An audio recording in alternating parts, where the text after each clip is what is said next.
जी हाँ, CSK 18वीं season में पहुंची 10वें पैदल में पॉइंट्स टेबल में। जो टीम 4 बार की चैंपियंस हो चुकी है, आईपीएल की ट्रॉफी उनके पास, और हर सीजन में कम से कम 4वीं या तीसरे पैदल पे रहती थी टूर्नामेंट के एंड में, वो इस साल 18वीं सीजन में 10वें पॉइंट्स टेबल पे। हाँ, ये चमत्कार नहीं, ये बहुत बड़ा चमत्कार है, और इसका रीजन है थाला फॉर रीजन। जी हाँ, मैं कल की मैच की अगर बात करूं, मुंबई और सीएसके का मैच खिलाफ था मैच, और ज़्यादा उम्मीद थी कि सीएसके जीतेगी, जिससे उनके क्वालिफाई के चांस बढ़े।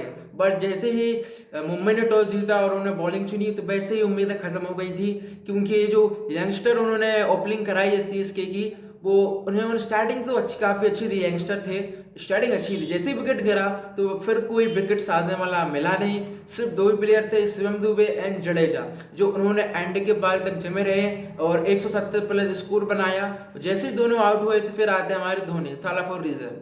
उन्होंने 6 बॉल खेली एंड 4 रन बनाए और बुमराह के शिकार हो गए। तो मुझे ये समझ में नहीं आ रहा है कि क्या बल्लेबाजी, क्या मिडल ऑर्डर कुछ काम नहीं कर रहा है। विजय शंकर नीचे, ये यंगस्टर ऊपर आ रहे हैं। आप एक्सपीरियंस बल्लेबाज को मौका ही नहीं दे रहे हो, अब यंगस्टर को भेज रहे हैं, वो 12 में 24 मार रहे हैं, एक लंबी पारी नहीं खेल पा रहे हैं, वो भी किस कारण? थाला फॉर रीजन। तो ऐसा अगर खेलोगे तो मुझे लगता है वैसे भी बहुत कम चांस है सीएसके के कि इस बार क्वालिफाई करेगी, और मुझे लगता है वो 10 नंबर से 8 तक आएगी। ये 8 से ऊपर नीचे नहीं जाएगा, ऊपर ही जाएगा 8 से।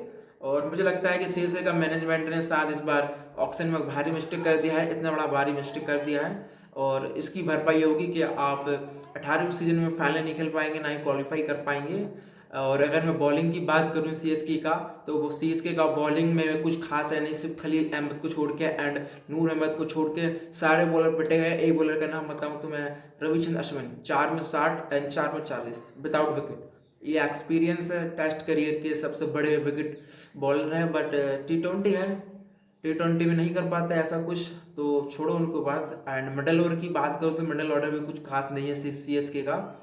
एंड टॉप ऑर्डर में कभी बदलाव होते रहते हैं, कभी ऋतुराज गायकवाड़ होते हैं, कभी बाहर चले जाते हैं, यंगस्टर आते हैं, कभी पुराने प्लेयर आते हैं। तो इस साल का जो 18वीं सीजन का है सीएसके का, ये कभी दिलचस्प टीम है, मतलब कभी प्लेयर चल रहे हैं, कभी प्लेयर नहीं चल रहे हैं, कभी नए प्लेयर आ रहे हैं, कभी ऊपर के पुराने प्लेयर खेल रहे हैं, तो कोई परफॉर्मेंस नहीं कर रहा है अगर पॉइंट की बात करूँ तो मुझे लगता है कि सीएसके इस बार होगी क्वालिफाई है, और इसका रीजन होगा सिर्फ थाला फॉर रीजन।